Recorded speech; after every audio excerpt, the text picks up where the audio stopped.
So, for the rest of the day, we're going to talk about why and how we must change our schools. And I'm going to share some of my lessons learned as a teacher, administrator, superintendent, and chancellor for all of Florida's public schools. And I want to make sure that you hear lesson number one. The story of America's public schools is not a story of failure. And it's my story. I was born in rural Kentucky poverty. My mother was an unwed 14-year-old 8th grade dropout. I stand here because of teachers, coaches, and principals, people like you, who not only changed my life, they probably saved it. I believe in our public schools down to the core of my being. And I believe we are changing our schools more than ever before. We're focused like a laser on those students who are most at risk in our schools, in spite of the fact that more of them speak different languages and they come to us from poverty. Given their growing diversity, we educate more students today to a higher standard than ever before in our history. But here's the problem, and it's a real big one. The world outside our schools is changing even faster than we are. And as a result, today's students really are wired different. Now, I know that's not grammatically correct. I should say differently, but I say it that way to make a point. They live in a different world, an iPhone world, and they speak a different language, while our classrooms are still too often a chalkboard world. Believe me, teachers are feeling the pressure.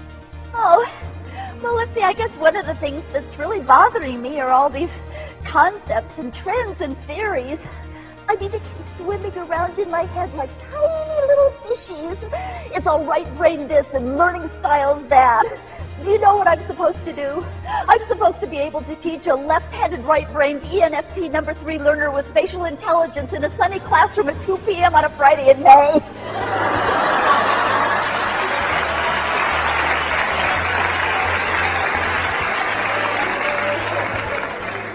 Times that by 180 and you've got my life in a nutshell.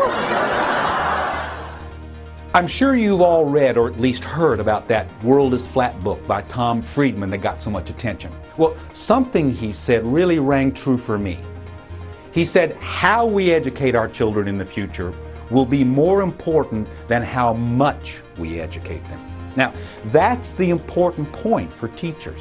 And that idea is at the core of Dr. Daggett's brilliant insight almost 2 decades ago now, that in the 21st century, for students who really are wired different, both rigor and relevance are essential.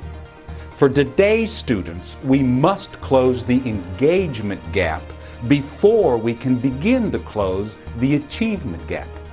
That means we must change our instructional practice. And the rigor and relevance framework is how we do that. I travel a lot, and everywhere I go, people are talking about rigor and relevance, rigor and relevance, rigor and relevance. But I want to ask you a question, and I'm not going to put you on the spot so you don't have to raise your hands or identify us. Just honestly ask yourself, teachers, look at this slide.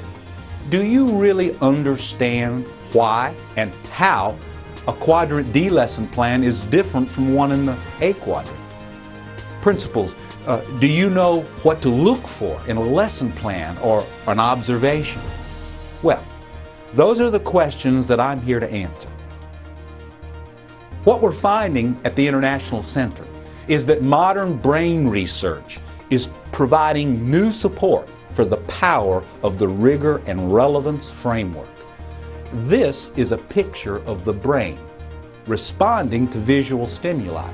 You see, real learning takes place when multiple neurons fire from numerous places in the brain.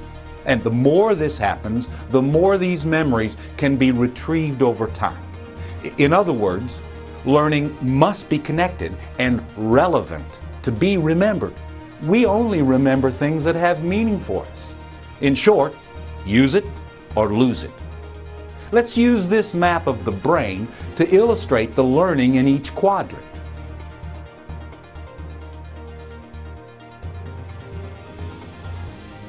Teaching in the D quadrant can unlock success for all students. Frankly, it's the secret behind all those great teachers that we've known. The rigor and relevance framework can help more teachers learn that secret. And here's one of my favorite Albert Einstein quotes that I think makes that point. A society's competitive advantage will come not from how well its schools teach the multiplication and periodic tables, but from how well they stimulate imagination and creativity.